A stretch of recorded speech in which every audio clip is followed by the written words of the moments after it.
Welcome to the Ask Jordan podcast, answering your questions about selling on Amazon. Now, in his skivvies, because his wife wears the pants, from Long Island, New York, here's your host, Jordan Malik. Hey there, Amazon sellers. Welcome back. My name is Jordan Malik. I'm your host of the Ask Jordan podcast. This is our 84th episode. Hey, thanks so much for making me part of your day. There's a lot of choices out there. We've had an explosion in Spreecasts and Hangouts, videos, etc., of everybody else claiming to be an Amazon expert. Of course, there's many good ones out there. There's many excellent ones out there, and I'm extremely thankful that you have made me part of your Amazon learning regimen. So thanks again so much. This is the podcast, if you're listening for the first time, welcome, where we only answer your questions about selling on Amazon. Now, every episode, we answer a different question from you, the listener, about selling on Amazon. If you missed an episode, please head over to askjordan.net. askjordan.net. If you think I've blown you off, if you've submitted a question and I haven't answered it, check our previous episodes at askjordan.net. There's a link further down the page to our archives. And if you still don't see a topic covered, email me. And if you think I've blown you off, I do want to make sure I get to answer your question, or at least send you in the right direction. And to email me, go to askjordan.net. Look for the little white envelope icon near the upper right-hand corner of the page. Send me an email. I'm still getting questions about folks asking about areas I don't really touch, and that is taxes and business structure. Okay, so I get questions about Jordan sales tax, or submitting applications to not pay sales tax on my merchandise, or taxes from different states, etc. I don't venture into that territory because I'm not an accountant, and it's really gets sticky. So I want to make sure that you have the right expertise. So in this episode 84, you'll see some links in the show notes area for taxes that I'm just kind of throwing in there. I know I've mentioned them before, but if you need help with taxes, I'm including a few links. The same thing with business structure. I can't advise people on business structure. Some people say, Jordan, should I be a sole proprietor? Should I be an LLC? Should I be an S Corp? Should I just use my own personal social security number and just be myself as a seller and not have a corporation? And that gets sticky too, because the answer for that is going to vary based on your current situation, your other, if you own other businesses, on the state that you're in, the amount of risk you want to take on, the amount of expense you want to take on, the amount of taxes you want to pay, etc. So see an accountant. So please get yourself a CPA or a business advisor.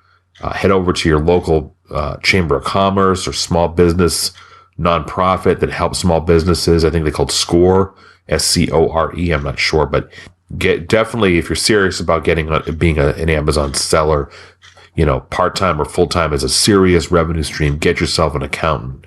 Because I didn't start with an accountant. I started backwards, and I established a corporation without consulting with an accountant first. And then afterwards, I got an accountant. The accountant said, we got to dissolve your corporation. You don't want to be this type of corporation. You want to be this type. And I had to dissolve, which cost me money, the entire corporation, meaning, close up the bank accounts, close the, I guess there's some paperwork you got to submit to the state, etc., and then establish myself as a different type of corporation. So I'll leave some links in the show notes, but definitely anything on taxes or business structure, you're not going to probably get any answers from me on the show because it gets sticky. I'd much rather refer you in the right direction. You might have to pay to get the right advice. It's certainly worth it. Anyway, listen, if you want to hear your voice on an episode and get 7 of my best-selling ebooks 100% free, I'm going to tell you how to do that after we answer today's question. Today's question is from Ryan. Go ahead, Ryan. Hey, Jordan, it's Ryan from Illinois. I'm a relatively new FBA seller and wanted to know what your opinion was on soliciting feedback from consumers who buy your product on Amazon using FBA. I only have one piece of feedback right now. It's a 5 stars, 100%. So I know you're kind of opening up, though, a double-edged sword when you're soliciting feedback from buyers, because if they're not happy, it gives an opportunity to kind of express that, and you might end up with a return. But obviously, if they are happy and they do give you a good feedback rating, that helps your metrics. So just wanted to see what your thought was. Thanks for the great show, and keep up the fantastic work. Ryan, excellent question. Thank you. And here's the right way to start getting more feedback.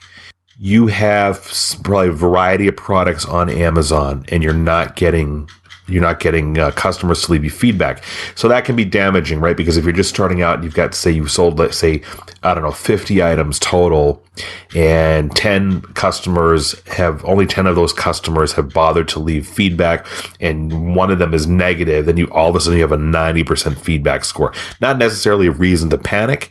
As long as you're always working to improve your metrics, Amazon will recognize that. And if you're, ideally keeping your total feedback score up around 98% or higher is ideal. I've heard other quote unquote experts start spreading panic and saying if your feedback score is 97% or less, you're going to get banned. I don't think that's true. As long as when you get negative feedback, you work to resolve it. Now, I'm going to leave a few links in the show notes for episode 84 so that you can click on. The thing that I would do if I wanted to get more feedback, I would buy a low cost item. It could be something as simple as a packs of gum if you're approved for grocery. Could be Matchbox cars, and anything with a sales rank that's like current sales bestseller rank on Amazon, like 1,000, 2,000, 3,000. It could be, let's just pretend we were near Easter at this time. If you're buying packs of Marshmallow Peeps for $1, even if you have to sell them, make sure you're the lowest price seller on Amazon Fulfillment, FBA.